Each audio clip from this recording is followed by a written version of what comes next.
Hello everyone, JD from Chill Time Happy Time here. This podcast was founded on the principle of bringing you nothing but chill vibes and happy times. These are things that can be difficult to come by while protests are going on in all 50 states due to the oppression and systematic racism that's prevalent in America today. During this time, we urge that you have more Black voices in your lives. If you head on over to our website at chilltimehappytime.com and click on the pinned article under the title, A Brief Message from Us on the Death of George Floyd, you can find resources to learn more about the Black Lives Matter movement, as well as a list of some awesome podcasts that have Black hosts to get you started. Now is the time for us to stop, listen, and learn so that we all may heal and grow together as one while change is fought for. As always, stay curious, stay healthy, stay safe, and thanks for stopping by.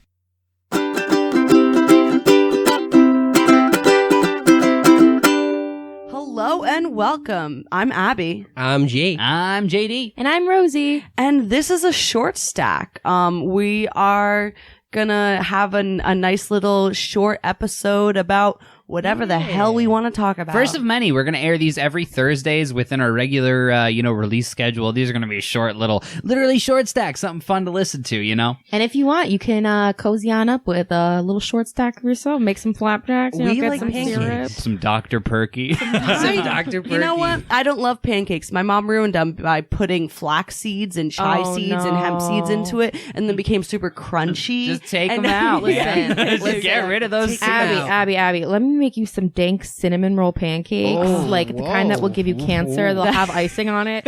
You know, like I got Cancer you, or girl. diabetes? Both at this point. Oh, that sounds so good. All right. Well, today we are going to talk about an experience that Jake and I both had that was pretty crazy. And, in the wake of the whole COVID-19 pandemic, what happened to us in January was kind of crazy. And I thought it was going to be a big deal, but then we had the pandemic, which kind of like washed it away. Right. It But, kind of minimized it almost. We forget about it. We forget about it. But in January, Jake and I, along with my family, went to Puerto Rico. Yes. And we actually we experienced and felt the earthquake that destroyed I don't remember what area it was in Puerto Rico. It but destroyed the southwest. It brought a lot of damage to the southwest coast of Puerto Rico.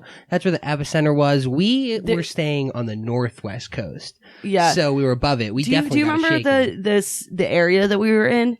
Yeah. Something with an M. We were Mandolin? we were in Manatee. Manatee. Okay. Manatee, Puerto Rico. It was a beautiful little spot. Gorgeous. Puerto Rico is a beautiful island. I was so mesmerized by it on the trip. Puerto Rico's amazing. The people are amazing. You know, I always feel bad as a white person going to like all these other places. Yeah. Like, you know, I constantly feel apologetic, especially because we basically colonized, Puerto Rico, right? It's Puerto Rico's got an interesting history. Yeah, it was passed between Spanish and American colonial interests for sure. Definitely a strategic spot in the Caribbean. But I definitely felt that same kind of thing of like being a little bit of guilt, but they were amazing people. Especially because we weren't staying in a city. We were staying in a pretty rural area outside of San Juan. I mean, it's a small island. We were still like an hour away from San Juan. Yeah, we were like 45 minutes from the airport in San Juan, like not too far. But I mean, we were in a very rural area. There was like a horse that was our neighbor that would just chill. It reminded me more of of Marlboro than New York City. For sure. Yeah. Right? Like it was definitely like rural. So you guys were more around farms, not like out of the hubbub of the city. Oh, yeah. Like, I mean, we had to like, there was like a local grocery store that was in our town that we, would walk to.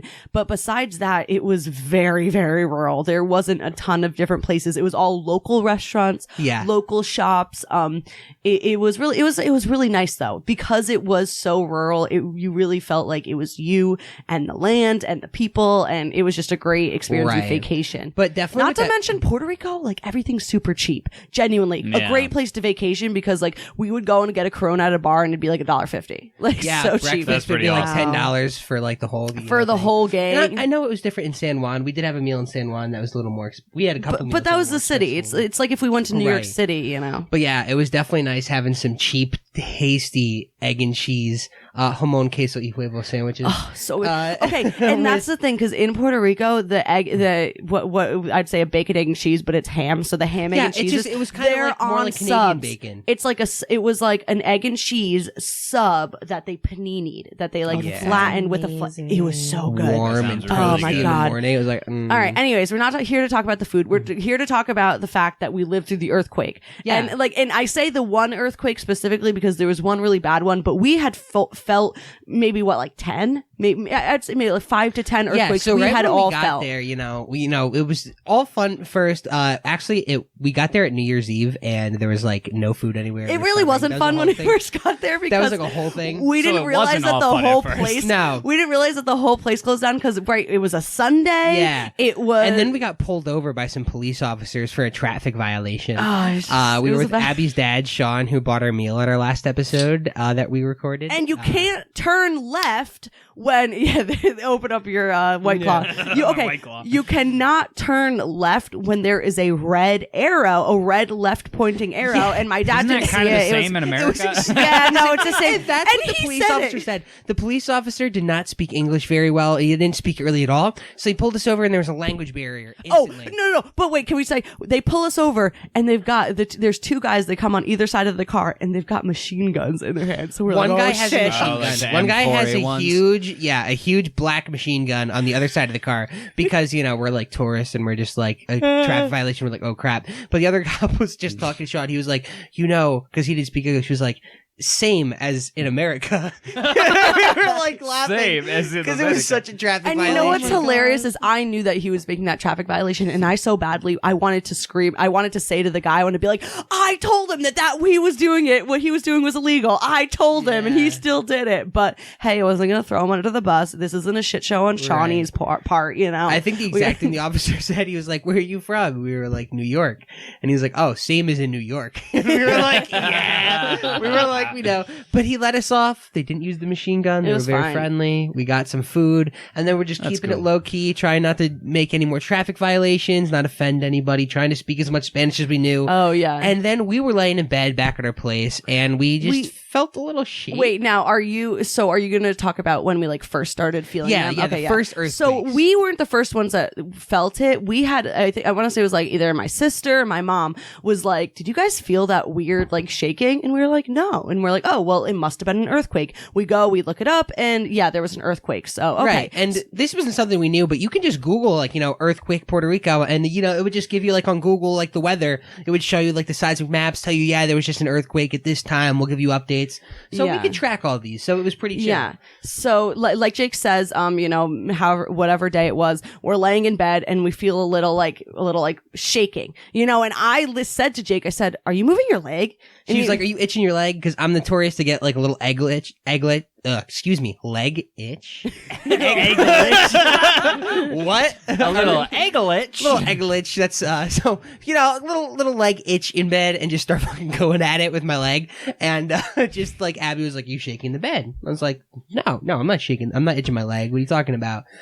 And sure enough, it was an earthquake. Yeah, and so we my whole family, and listen, this wasn't just me, Jake, my mom, Emily, my dad. This was my whole extended family, my cousins on both sides of my family. There was 13 of us, and when it went, all together. So there was a lot of us. So after this happens, we all talk and we're like, hey, did you feel it? Did you feel it? And everyone's like, yeah, I felt it, or no, I didn't. And it was, but it was interesting because it was one of the first ones that we felt. I think it was those were 4.2, 4.5 maybe. Not magnitude. too bad. So to me, that sounds kind of high as somebody who doesn't experience earthquakes, but nothing alarming. Yeah, just a nothing little crazy. shake. Literally, Abby thought I was itching my leg in bed, which Yeah. I always do because I'm a big boy. I shake the bed when I itch my leg, when I got my egg itch. So we weren't alarmed. We No. just went about our vacation and we're enjoying this beautiful island. We're doing all this stuff, and it just kept going on. How many do Yeah. you think we felt? I remember throughout the this, week? man. I was worried about you guys. Yeah, because I want to say after that first time, the egg lich one that Jake's talking about, we texted you guys and said, hey, we felt an earthquake, blah, blah, blah. We're safe. And after that point, I want to say we felt a few more. We'd be sitting at the breakfast table and we would just feel a little shaken and be like, oh, yep, that was probably an earthquake. And, you know, it was very common. It was, you'd be sitting on the couch and, oh, the glass is shaking. Yeah, there was probably an earthquake. And it wasn't too bad until... It wasn't too bad, but it also started to like really give me a weird vibe. It was just kind of like a bigger than life vibe. Yeah. For the first time, I was like, oh, they're a little angry. Like, you know, I felt the plates moving around below me and I realized how small I was as a human being and how big this bad boy of Mother Nature we yeah, have. absolutely. So it's just an anthill that we built. We're getting to the big boy. We're laying in bed. And I won't even say we're laying in bed. We're asleep. It's 4 in the morning. It's 4 in the morning. And I want to say, what was this? 4 days before we were heading home.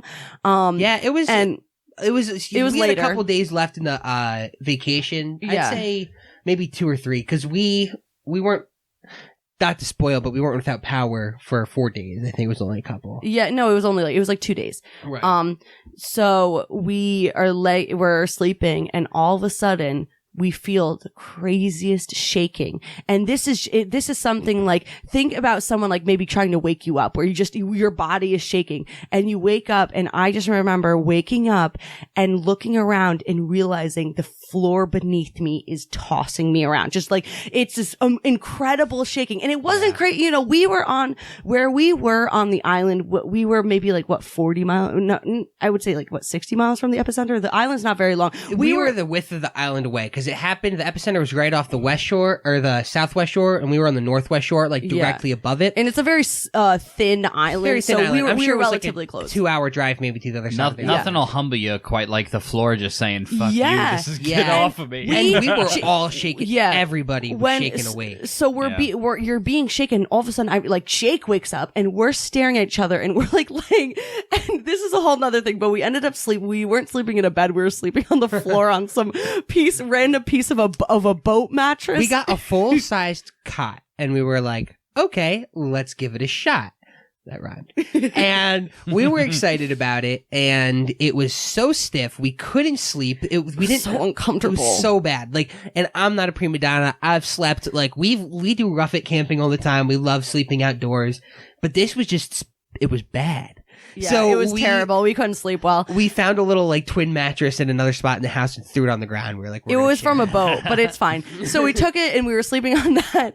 And I just remember like me and you grabbing each other, like literally, because I was fearful for my life. I thought, and it lasted a solid 45 minutes or 45 seconds. I'm sorry, not 45 minutes. It was a while. It was a solid 45 seconds of the house just shaking and the floor 45. shaking. And then all of a sudden, like probably felt like 45 minutes. Yeah, and what do you do after that? I mean, it was 4 a.m. Well, so I literally I yelled to my parents. I was like, guys, are you awake? And they were like, yeah, are you okay? Everybody. You know? And then we all start opening our doors into the hallway and we're like, holy shit, like what did we just experience? I remember your sister Emily just running down the hall and everybody was awake and I was like, oh yeah, shit, that just happened. Like we were all just wide awake. And it's funny you say you saw the floor shaking because I remember seeing the walls move. Like just really seeing this whole house shake back and forth. And I was like, whoa. You know, it was crazy. The earth is a force, man. It will not be held back. It's crazy. The funny thing you mentioned, Emily, she was so scared because she was in some like bunk bed, but it was a bunk bed.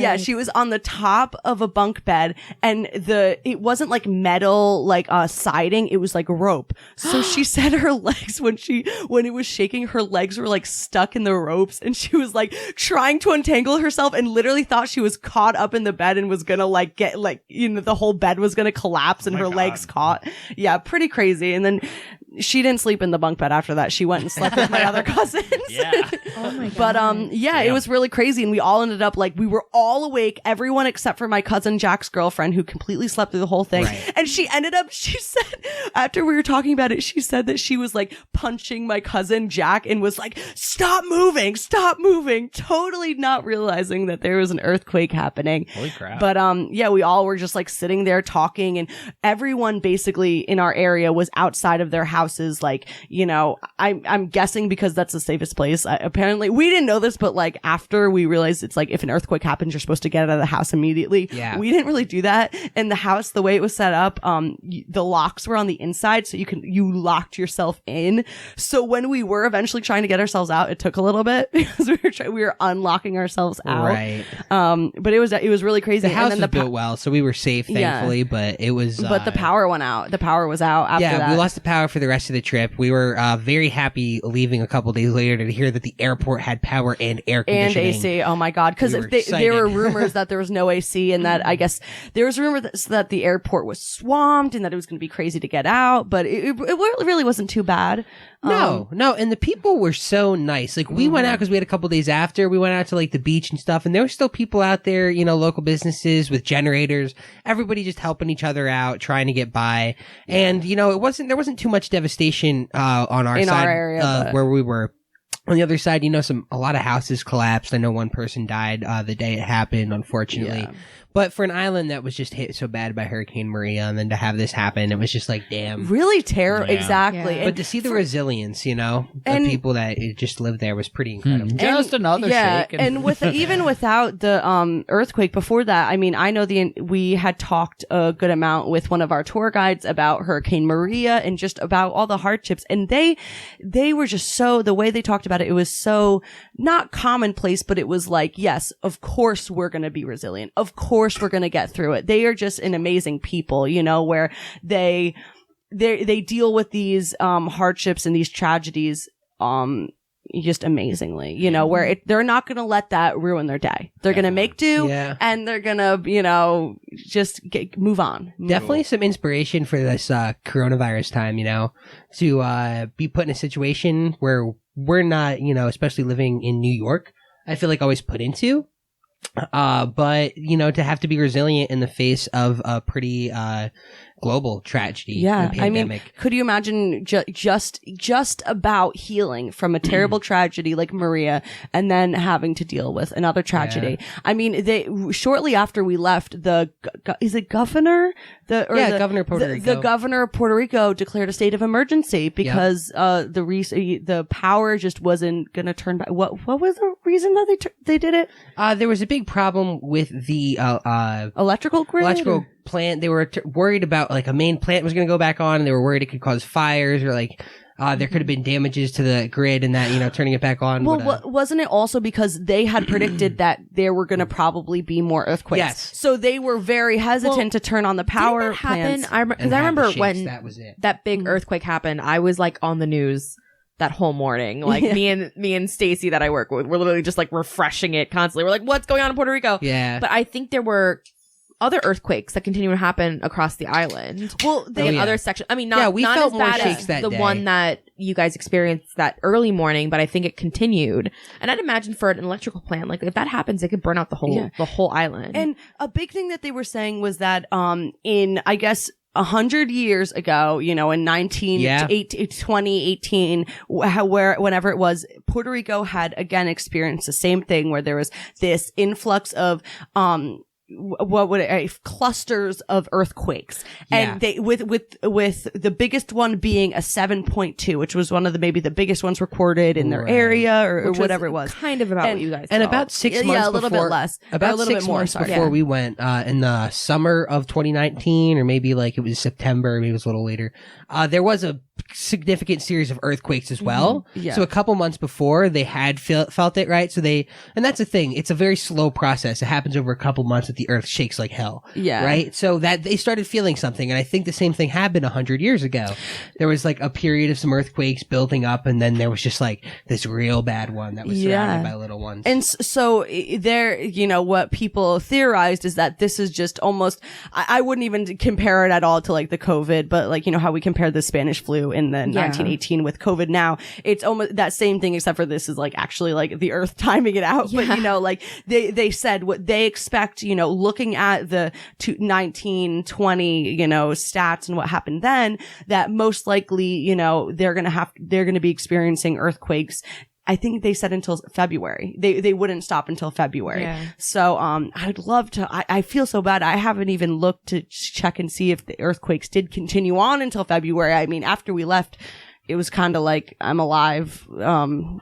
Let me stand on solid ground. There were more earthquakes after we left. I do know that. But I don't believe there were none any as more terrible major as the ones. one, yeah. Thankfully.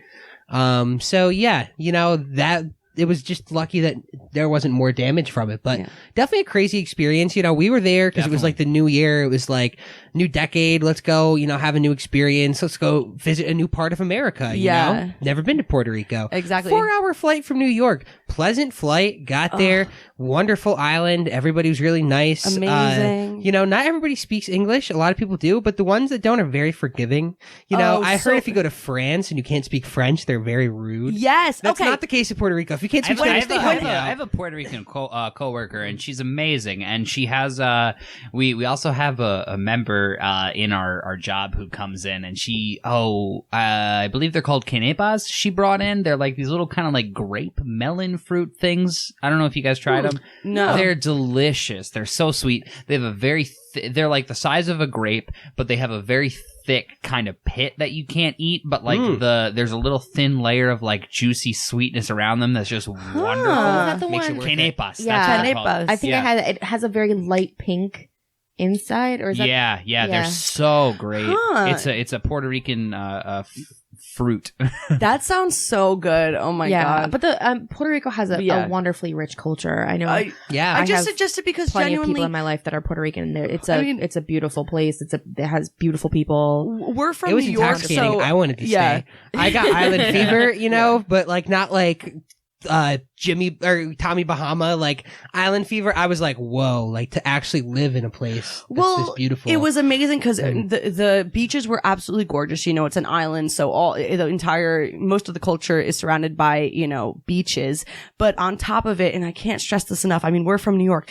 Everything was so cheap. It was so cheap to vacation there. If you want to vacation somewhere where people are great, people are amazing, for the most part they speak English, and you don't have to spend a ton of money on like food, go to Puerto and Rico. you're in It's America, you're not transferring your currency. Yeah, Yeah. the currency is all the It's same. part of us. You don't need a passport. I don't have a passport. Yeah, Just you throwing that don't out need a there. Puerto Rico Exactly. is part of America, although the mainstream, not media, but like a lot of people would tell you otherwise. People forget. Oh my about God, that. Puerto well, Rico is part of America. Wait, I weren't gotta you say, telling a story you about your know- brother, and because he like works for the government, and someone was like trying to complain and say like, "Oh, that guy's Puerto Rican and he doesn't have a visa to be here," and then your brother had to be like, "Yeah, Puerto Rico is a part of America." Yeah, that sounds like something that would probably happen. Yeah. Where, probably my brother unfortunately had to explain to some person that, like, guess what? Puerto Rico's America. Sorry to break the Puerto news Ricans to are you. Americans. exactly. So sorry to break the news to you guys, Ugh. but Puerto Ricans are Americans. Exactly. They-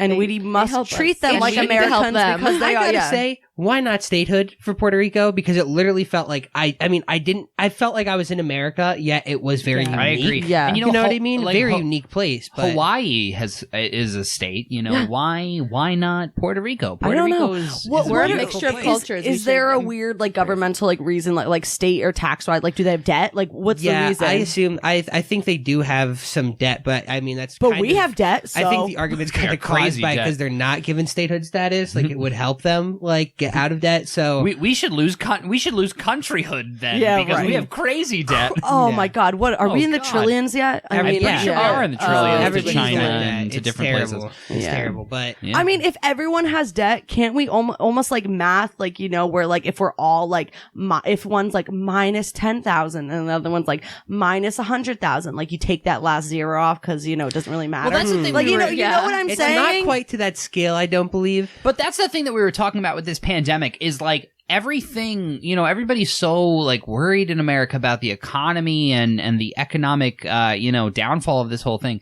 But the economy is quite literally a made-up piece of shit. Well, like we made race? the rules. We made the rules. Right. So why can't we temporarily That's just where alter them? economics becomes Because less then the less rich numbers. people don't get all the monies. Yeah. It becomes less numbers and more conceptual. Like Yeah. the thing that America has literally trillions of dollars of debt. But as long as they don't default on their loans, as long as people believe that it's going to be paid back eventually, the system keeps going. Germany This is why we need to get back on the gold loans. standard. Well, no, right. But now we're all in a spot where it's like, oh, we've all got a lot of debt and we've all got a virus and we can't really pay off that debt or work to pay it off.